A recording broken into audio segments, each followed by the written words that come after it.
Question है ही give me 3 dot dot yesterday. ये 4 ऑप्शंस आ गए, ये 4 ऑप्शंस दिया हुआ है, कौन सा इसमें फिलअप होगा। तो ये ऑप्शंस देखकर तो यही समझ में आ रहा है कि वह कल मुझे 3 10 रुपए का नोट दिया। तो सोचो कौन होगा इसमें। तो इसका जवाब ये होगा सी, 10 रुपी नोट्स। सी जवाब होगा। अब क्वेश्चन देखने से ही गेव मी 3, यहां पर 3 है, तो एक बात तो डिसाइडेड है कि 3 है यानी प्लूरल होगा। अब जैसा क्वेश्चन है उससे क्या समझ में आ रहा है कि 3 है तो प्लूरल होगा यानी एस लगेगा। अब सवाल उठता है कि 10 में एस लगाए या रुपी में एस लगाए या नोट में एस लगाए। क्वेश्चन तो दरअसल यही पूछना चाह रहा है। तो देखो, नोट क्या है, ये नाउन है और एडजेक्टिव किसको कहते हैं? The word that qualifies a noun और a pronoun is said to be an adjective. जो शब्द नाउन या प्रोनाउन को क्वालिफाई करता है उसी को हम लोग एडजेक्टिव कहते हैं। साथ में हम लोग ये भी सीखे हैं कि एडजेक्टिव का एक और काम क्या होता है, नाउन या प्रोनाउन की अवस्था को बताना। नाउन या प्रोनाउन की अवस्था को बताने वाला शब्द को भी एडजेक्टिव ही कहते हैं। तो यहां ध्यान से देखो, नाउन क्या है? नोट। नोट तो है लेकिन कैसा है? तो इसको देखो, 10 रुपए का नोट है, यानी ये जो 10 रुपी है इसको ऐसे यूज किया गया है कि इस नोट जो नाउन है उसकी अवस्था को बता रहा है। नोट तो है लेकिन कैसा है? 10 रुपए का नोट है। तो चूंकि ये टर्म 10 रुपी इस नाउन की अवस्था को बता रहा है, इसलिए ये एडजेक्टिव का काम अभी कर रहा है। किसके लिए?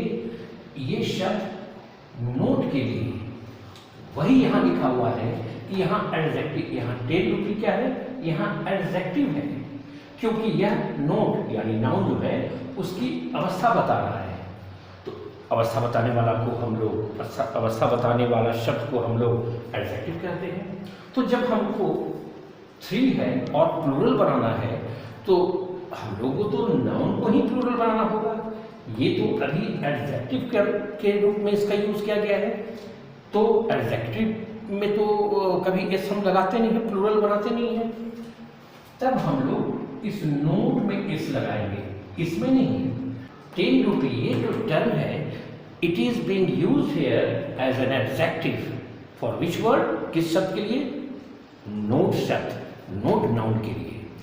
तब अब 3 है तो प्लूरल तो होगा, तो प्लूरल होगा तो एस लगाएंगे। तो एस तो नोट में ही लगाएंगे ना, नाउन में ही लगाएंगे ना, इसलिए नोट में एस लगाएंगे। बाकी सारा में क्या है?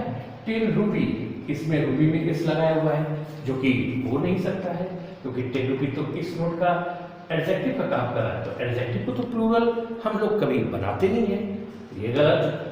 10 में एस, 10 रुपी फिर यही एडजेक्टिव है, इसमें तो एस लगाएंगे नहीं। 10 रुपीज फिर इसमें एस लगा हुआ है, ये भी गलत। तो एडजेक्टिव में तो एस लगाते ही नहीं है। तो जवाब हो जाएगा 10 रुपी नोट्स।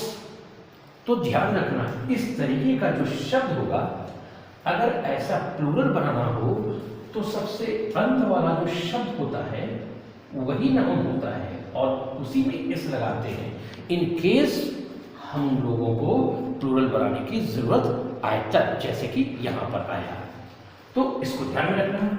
तो ऐसे और भी शब्दों से तुम परिचित हो जाओ। जैसे देखो, जैसे अ 5 पर्सन्स ग्रुप कहना क्या चाह रहा है? एक 5 व्यक्तियों का ग्रुप। तो ये तो ग्रुप नाउन है, ग्रुप तो है लेकिन कैसा? 5 व्यक्तियों का। तो ये 5 पर्सन्स यहाँ एडजेक्टिव का काम कर रहा है, तो इसमें एस कभी लगेगा ही नहीं। क्या होगा? अ 5 पर्सन ग्रुप। तो ये गलत और ये सही होगा। इसको देखो, अ 6 मेन कमिटी। अब कमेटी तो है, लेकिन कैसा कमेटी है? 6 व्यक्तियों का कमेटी है। तो फिर यहाँ पर कमेटी क्या है? ये नाउन है। कमेटी तो है, कैसा है? 6 व्यक्तियों का।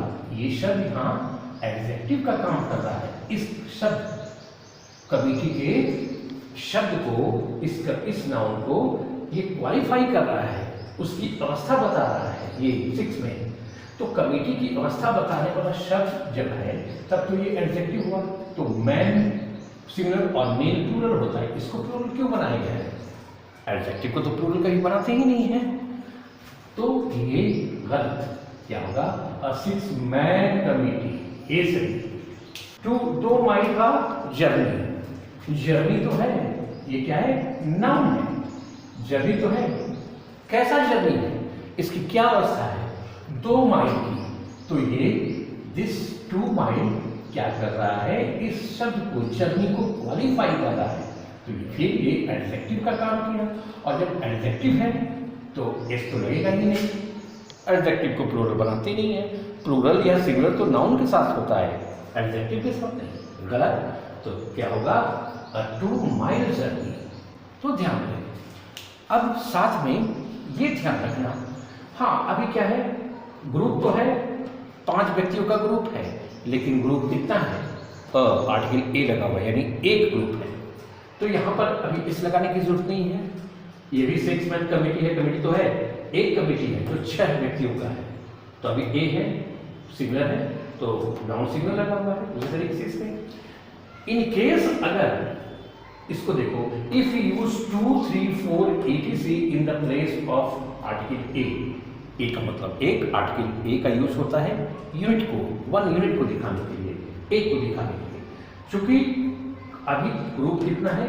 एक है, ए है, इसलिए एस नहीं लगा। हाँ, यहां पर अगर ए के जगह पर 2, 3, 4 होता तब हम लोग एस इसमें लगाते हैं। वो भी कहाँ लगाते हैं? नाउन अंत वाला होता है, इसमें लगाते हैं। वही एग्जाम्पल देकर देखो, समझाया गया है। 2 6 पर्सन कमिटीज। कमिटी में इस लगा, ये सही भी है। अब कमेटी कितना है? 6 व्यक्तियों का तो कमेटी है, ये एडजेक्टिव का काम कर रहा है। और कमेटी क्या है? नाउन है। तो कमेटी तो है, लेकिन कैसा कमेटी है? इसकी क्या अवस्था है? 6 पर्सन का कमेटी, 6 व्यक्तियों का कमेटी, यानी ये 6 पर्सन जो टर्म है इस कमेटी को क्वालिफाई कर रहा है, इसकी अवस्था बता रहा है। और अवस्था बताने वाले शब्द को हम लोग कहते हैं एडजेक्टिव, यानी ये अवस्था बताने वाला शब्द एडजेक्टिव हुआ। तो 2 जो कमेटी, लेकिन कितना है? 2 है। तो हम इस नाउन को प्लूरल बनाएंगे, ना कि एडजेक्टिव को। तो 2 6 पर्सन कमिटीज, ये सही है। कमेटी में एस लगा हुआ है तो यही नाउन है। लेकिन इसमें देखो 2 6 पर्सन्स कमिटीज, इसमें तो एस लगा, बात समझ में आया, ठीक है भाई, नाउन में प्लूरल होगा। लेकिन ये तो एडजेक्टिव का काम कर रहा है, इस पर्सन में एस क्यों लगा दिया गया? यही गलत हो गया। तो ये गलत। 2 6 पर्सन्स कमिटी। अब 2 को देखकर पर्सन में एस लगाया, और जो नाउन है, नाउन ये है, कार्य से तो इसमें लगना चाहिए, इसमें नहीं लगाया है, तो गलत। तो जो अंत वाला शब्द होता है दरअसल वही नाउन होता है उसके, और ये तो क्वालिफाइंग वर्ड है, एडजेक्टिव है, तो इसमें एस लगाएंगे।